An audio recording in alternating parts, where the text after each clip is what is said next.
Hujambo mtazamaji, karibu ndani ya Switch Adhuhuri. Yapo mengi ambayo tumekuandalia, baadhi ya mambo yaliyoibuka na kugonga vichwa vya habari humu nchini na vile vile kimataifa. Unanijua, uniita Hadia Mwasiwa, na mtangazaji mwenza katika lugha ishara ni Teresia Washira. Lakini kabla ya kuzianza taarifa zetu, tuvipate vidokezo.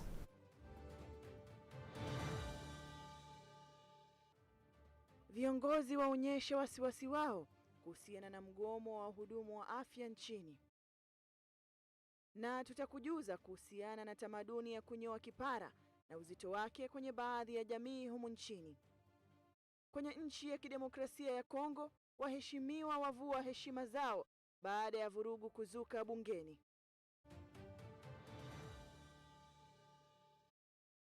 Na mtazamaji, ni kukumbusha unasema nasi moja kwa moja kupitia ujumbe mfupi ndani ya 111444111. Na tukianza taarifa zetu ni kwamba wanasayansi wachanga sasa wamepewa changamoto na Rais Uhuru Kenyatta kujikakamua ili kuliweka taifa kwenye viwango vya kimataifa kutumia ubunifu wao. Rais Uhuru Kenyatta pia amewapongeza vijana waliojitoa kimasomaso kwenye uvumbuzi wao, ikiwemo mfumo wa usalama wa mitandaoni. Tazama. The participants represent the full spectrum of our diversity as a country and as a continent. But particularly heartening is the participation of 2 special needs schools, despite this year's constraints, demonstrating truly that disability is not inability. This year's edition has therefore the added distinction of serving as a testament to your dynamism, adaptability, and resilience. You continued to undertake your research. You collaborated remotely despite the COVID-19 pandemic. I also recognize and congratulate David Mogo, Daniel Madia from Machakos Boys High School for the road-based electrical generator innovation, and Isaac Mwendo and Kimani Kamau from Nova Pioneer Boys School, who created the state-of-the-art cybersecurity software. I am informed that the 2 outstanding innovations are currently being reviewed for intellectual property protection by the Kenya Industrial Property Institute. Ladies and gentlemen, equally exciting is Ahmed Lukman's voting app, which promises to increase efficiency, security, and transparency of our electoral process. This innovation impressed not only the young scientists of Kenya, judges, but also the panel of investors from KCB Lions Den, earning Mr. Lukman an award for the Young Scientist of Kenya and a commitment of support from Kenya's business leaders. These, indeed, and all other successful stories should serve as a continuing inspiration to all of us. They show the importance of nurturing our young people and affording them the platform to showcase their talent, their ideas, and their innovation. Na siku mbili baada ya naibu wa Rais William Ruto kukutana ana kwa ana na kinara wa ODM Raila Odinga kwenye mazishi ya mbunge wa Matungu, kinara wa ODM Raila Odinga amemsuta Ruto kwa kile anachodai kuwa ni kuwahadaa wananchi kwa fedha anazochanga kanisani na ahadi za maendeleo anazozidi kutoa katika hafla nyingi anazohudhuria. Kanisa hii anakuja na pesa amebeba kwa gunia. Ati yeye sasa ni mcha Mungu, anapenda Mungu sana. Kila mara siji Mathayo inasema namna hii, siji kitabu ya Yohana inasema namna hii, sura hii namna hii. Lakini yale yote ni tu kujaribu kumbasa watu. Anachukua ile pesa ambayo ameiba, anakuja kusafisha kwa kanisa na kutafuta sasa support ya kanisa. Ati huyu jamaa ni mtu yetu ambaye anasaidia makanisa zaidi. Lakini hiyo yote ni pesa ambayo ameiba, anakuja sasa kujaribu kusawishi naye wananchi. Ni kama yule mtu ambaye anataka kuchinja kuku. Najua hawezi kukimbiana na kuku. Anachukua mahindi, alafu anaita kuku. Kut. Anarusha mahindi. siku anafuata mahindi, anafikiri jamaa leo ni mkarimu zaidi, amenikumbuka. Ajui ya kwamba jamaa haja yake si kumlisha, haja yake ni kitoweo. Akija karibu namna hii ananaswa. Kwe. Kisu ndio hiyo tayari na maji inachemka. Na kwingineko, viongozi kutoka eneo la Mlima Kenya wameonekana kuendelea kuiunga mkono ripoti ya BBI, wakisisitiza kuwa ina manufaa kwa wakazi wa eneo hilo na kwamba wakazi walidhihirisha kuiunga mkono wakati wa shughuli ya utiaji saini. Wakizungumza kwenye kaunti ya Murang'a, viongozi kutoka eneo la Mlima Kenya wamtaka naibu wa rais William Ruto kutangaza wazi msimamo wake kuhusiana na ripoti hiyo. Vile vile, mwakilishi wadi wa wanawake kaunti ya Murang'a Sabina Chege ametaja kuwa Wakenya waliotia saini zao kwa wingi ni kwa sababu ripoti ya BBI inataja kuongezwa kwa pesa mashinani, jambo linalolenga kuleta maendeleo zaidi kwa mwananchi wa kawaida.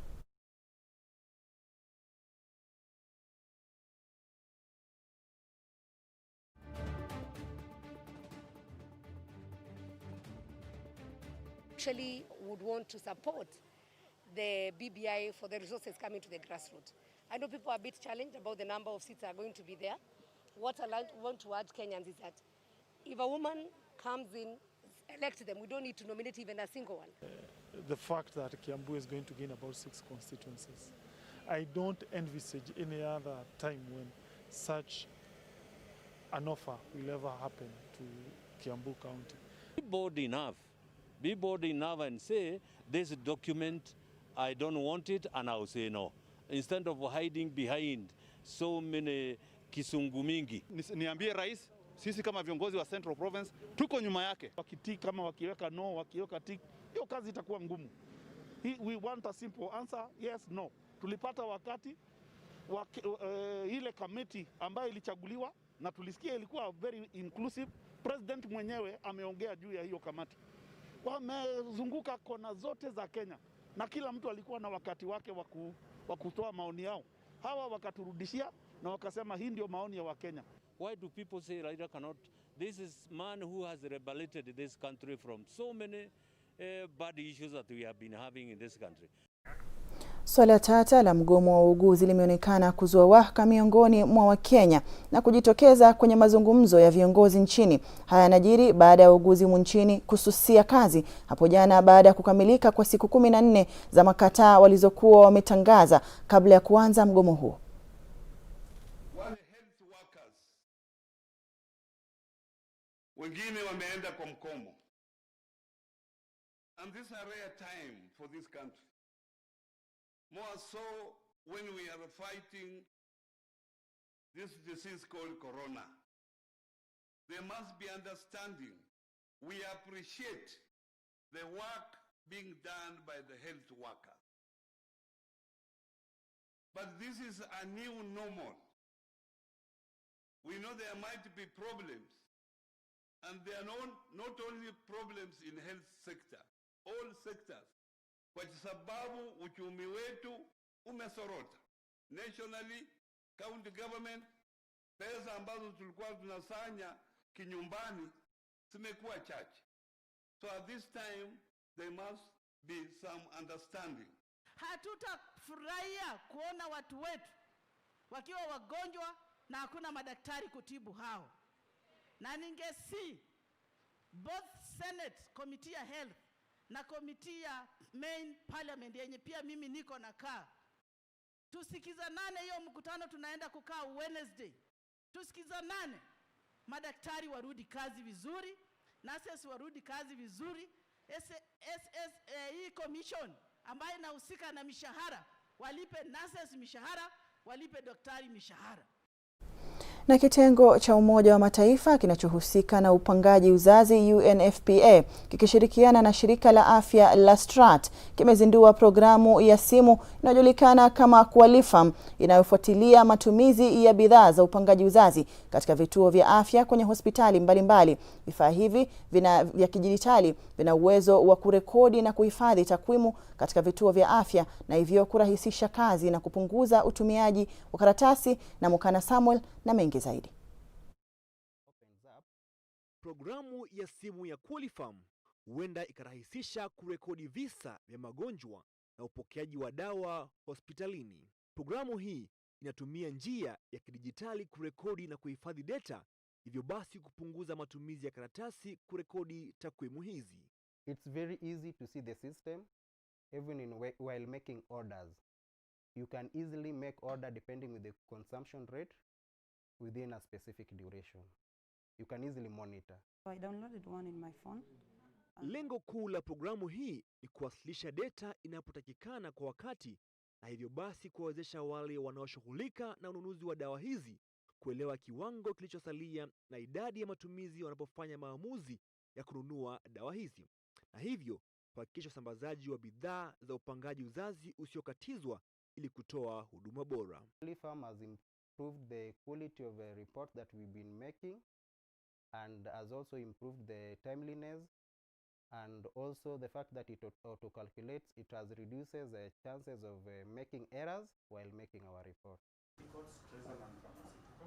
Kutumia habari hii, mameneja wa bidhaa katika kaunti wana uwezo wa kufuatilia idadi ya bidhaa kwenye gala la kila hospitali mwishoni mwa mwezi, ambazo zinarekodiwa, na hivyo inakuwa rahisi kwao kufuatilia matumizi kwenye jamii, msingi ambao wao hutumia wanapogawa bidhaa hizo kati ya hospitali tofauti. And this has gone a long way to help us be able to identify which facilities are having more commodities, which ones are low in the months of supply, and therefore enable us to redistribute.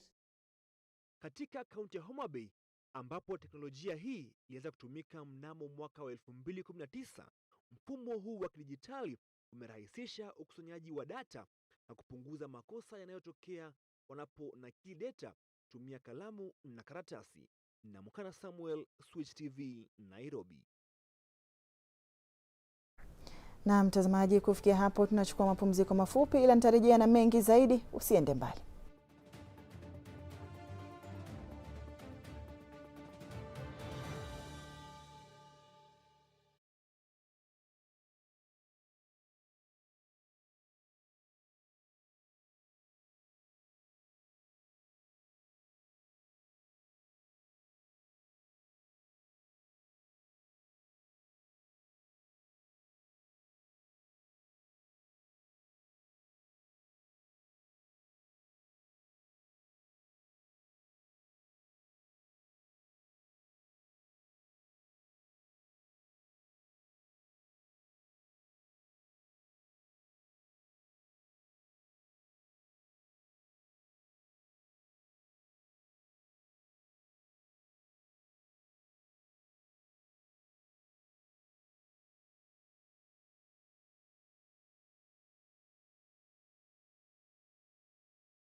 Sadakta mtazamaji, karibu tena ndani ya Switch Adhuhuri, na iwapo hujasema nasi fanya hivyo ndani ya 111444111 kupitia ujumbe mfupi. Na tukisonga mbele kwenye taarifa zetu ni kwamba kamishna mkuu wa Uingereza Jen Marriott amewahakikishia Wakenya kuwa serikali ya Uingereza imetoa ufadhili wa shilingi trilioni 1.7 kupiga jeki mabadiliko ya hali ya anga nchini, akiwa katika ziwa Baringo ambapo amekutana na viongozi wa eneo hilo na kujadili mbinu mwafaka ya kusaidia jamii ambazo zimeathirika na kufurika kwa maziwa ya bonde la Ufa. Takriban watu 5,000 wameachwa bila makao, huku wakazi na makazi yao yakisombwa na maji. Mwalusemeshak na taarifa zaidi. Viwango vya maji kwenye ziwa Baringo vimeongezeka hadi kufikia inchi 46 kuanzia mwezi wa Mei mwaka huu, huku vijiji, maduka, hospitali na masoko yakizama majini, hatua ambayo imepelekea kitengo cha serikali ya Uingereza kinachoshughulikia majanga kuingilia kati kusaidia wenyeji wa maeneo yanayopakana na ziwa Baringo na taifa kwa jumla. The UK as a whole has now committed 1.7 trillion shillings, Kenyan shillings equivalent, to climate financing to try and help stop, mitigate, support adaptability and resilience, but most of all long-term planning. We've known this lake here has had flooding potential for over a decade. Where are the plans? How can we work together and support those? Kamishna wa Uingereza Jen Marriott amezindua mashindano ya wapiga picha yanayowahitaji wapiga picha hawa kuwasilisha picha zinazoonyesha jinsi mabadiliko kwenye hali ya anga yanavyoathiri nchi, kisha kuwasilisha picha hizo kwa ukaguzi, ambapo wenye picha 3 bora zaidi watatuzwa shilingi 195,000 sawa na euro 1,500 za Uingereza. Excited because today we launched the climate change photography competition, and this is to raise awareness, so Kenyans raising awareness within their own country as to the impact on climate change. So we're looking at nature-based solutions, we're looking at entries that cover tech and innovation and what communities are doing to support each other. Katika eneo la bonde la Ufa, ziwa Baringo ni kati ya maziwa ambayo yana maji safi ya matumizi na yanategemewa sana na wenyeji wanaoishi kando kando ya ziwa hilo kwa shughuli za kilimo na uvuvi, shughuli ambazo zimetatizika pakubwa baada ya mamia ya watu kupoteza makazi yao. Kando na ziwa Baringo, ziwa Bogoria ambalo lina maji ya chumvi pia limefurika na kuathiri utalii, kwani ndege aina heroe ya mkipenda flamingo wanakosa makazi na hivyo kuongeza uwezekano wao wa kuhamia taifa jirani la Tanzania na kuathiri uchumi wa taifa hili, kwani hali hiyo itakuwa pigo kwa sekta ya utalii nchini Kenya. Kufurika kwa maziwa haya mawili pia kumelekea mamia watu kukosa makao yao. Hata hivyo, serikali ya Kenya imetilia pondo na kuitolea kwenye matumizi ya nishati ya jua ili kuhifadhi mazingira. Over the last 10 years, this lake has been rising. As long as I can remember, and across the Rift Valley, these lakes have been rising. What has been our response?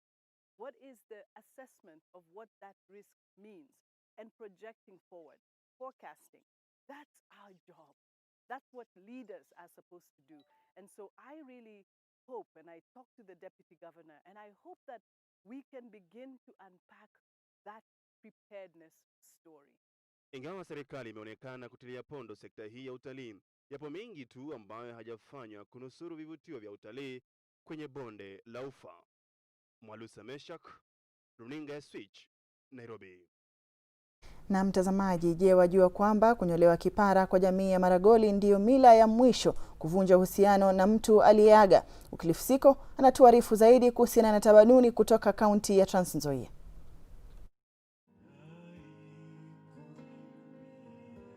Inasemekana kuwa mwacha mila ni mtumwa, na ndio mila ambazo hutofautisha tabaka moja kutoka kwa lingine, na hivyo basi kuleta taswira ya kupendeza tamaduni tofauti na mila zao humu nchini. Tunachoshuhudia hapa ni mila ya kunyolewa vipara, tena kwa wembe, kama njia moja wapo ya kuomboleza mwenda zake katika jamii ya Maragoli. Mimi najua nanyoanga watoto wadogo wale ambao wanazaliwa. Kanisa yetu inaitwa Mama Tarehe. Naenda kuchukua tarehe ya mtoto na kunyoa nywele. Hii nimeifanya kwa miaka mingi sana. Naarifiwa kwamba shughuli hii ya kunyoa hufanywa na mtu stadi kimila na mwenye uzoefu wa miaka mingi katika kazi hii. Hapa ni mama huyu pekee ndiye mwenye mamlaka ya kunyoa familia hii na wenye ukoo karibu zaidi na mwenda zake. Sasa hiyo kunyoa inamaanisha nini? Kama sasa hii ya matanga. Ya hapa. Ikuka yaka alikuambia. Kulia kumaliza mambo ya huyo ambaye ameenda. Mmoja baada ya mwingine wanapanga foleni, huku kila anayehusiana na mwenda zake akitia chake maji tayari kupatana na wembe huu, sambamba na msemo kuwa mwenzako akinyolewa nawe tia chako maji. Nani alikufa ni bwana Yakobo na akazikwa mahali pengine, lakini watu wake wakaenda kubeba akapeleka kwao. Hivi ndio unaona watu mtu akikufia nje anang'ang'ana mpaka tumpeleke nyumba arudishe kwao.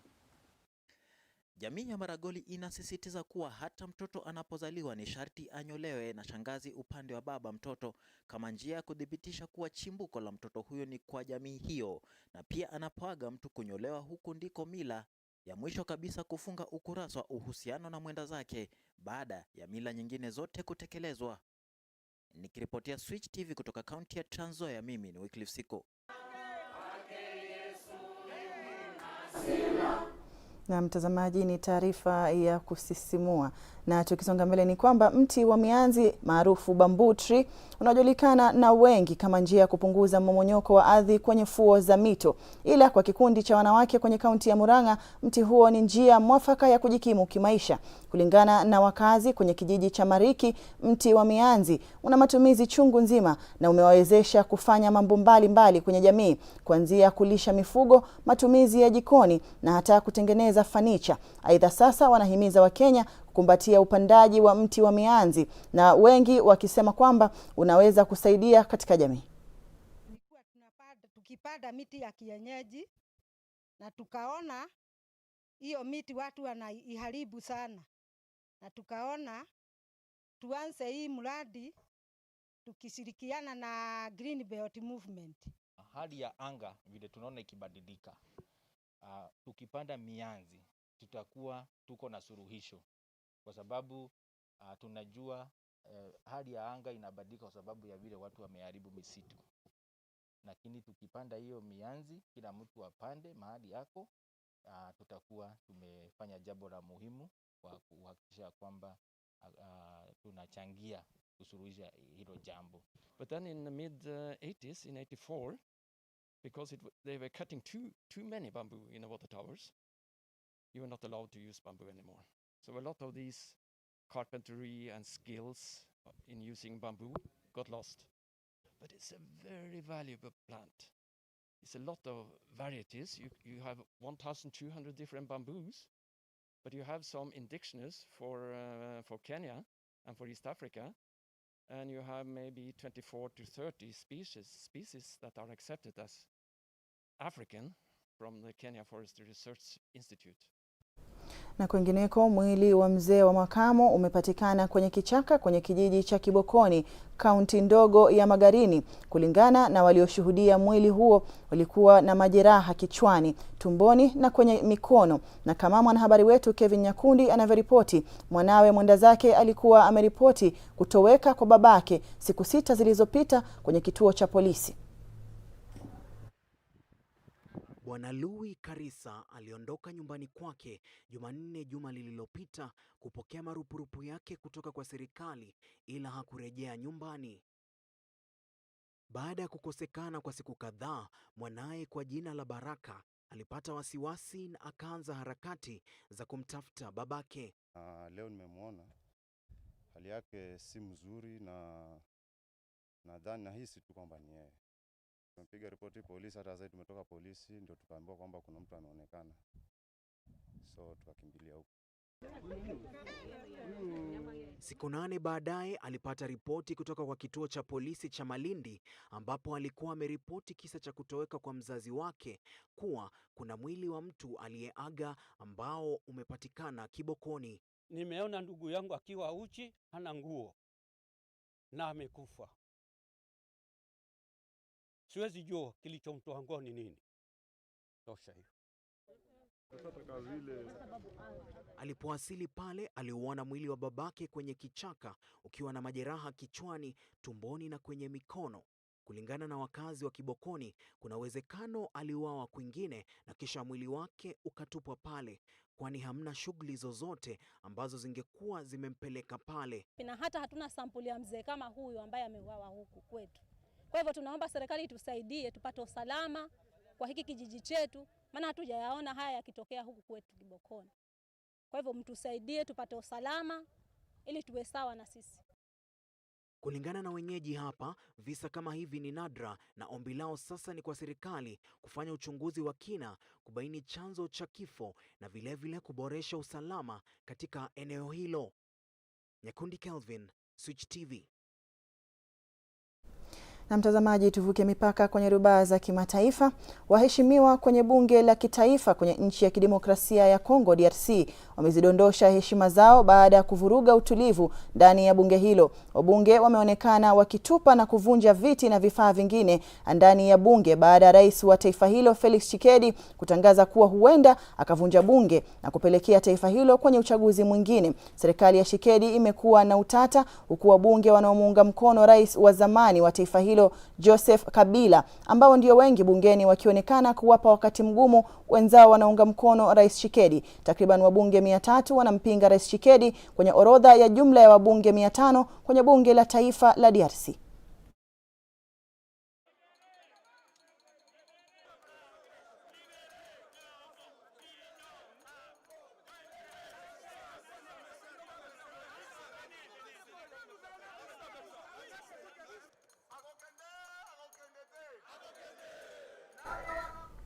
Kwingineko, shughuli ya kuhesabu kura inaendelea nchini Ghana baada ya uchaguzi mkuu kukamilika hapo jana. Shughuli hiyo imeonekana kuendelea chini ya ulinzi mkali na maafisa wa usalama kwenye mji wa Accra, ambako wananchi wanaunga mkono chama cha New Patriotic Party NPP na kile cha National Democratic Congress tayari wakisherekea ushindi wa mgombea wao. Aidha, wanadaiwa kuwa mchuano huo uko na ukaribu baina ya rais wa taifa hilo la Ghana Nana Akufo-Addo na wa chama cha NPP mpinzani wake John Mahama wa chama cha NDC.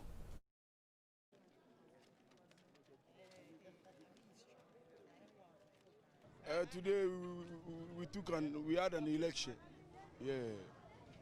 and we those you are seeing over here, we are supporting the New Patriotic Party, which is NPP. And probably we've won already, so we have nothing much to say. Total knockout. These people are NPP's people. They are the disturbances. We are the NDC. They haven't finished calling the ballot papers, but they are making noise. Anti-barrels make the most noise. Na mtazamaji, bila shaka tutakuwa tunajua mbivu na mbichi za taifa hilo na uchaguzi kwa jumla muda si mrefu, na tutakuwa tunakujuza hapa ndani ya runinga yako ya Switch. Lakini kufikia hapo sina budi kuzitamatisha taarifa za Switch adhuhuri mchana wa leo. Nimekuwa wako hadi ya Mwasiwa na mwenzangu Teresia Washira. Hadi wakati mwingine tena, kwa heri.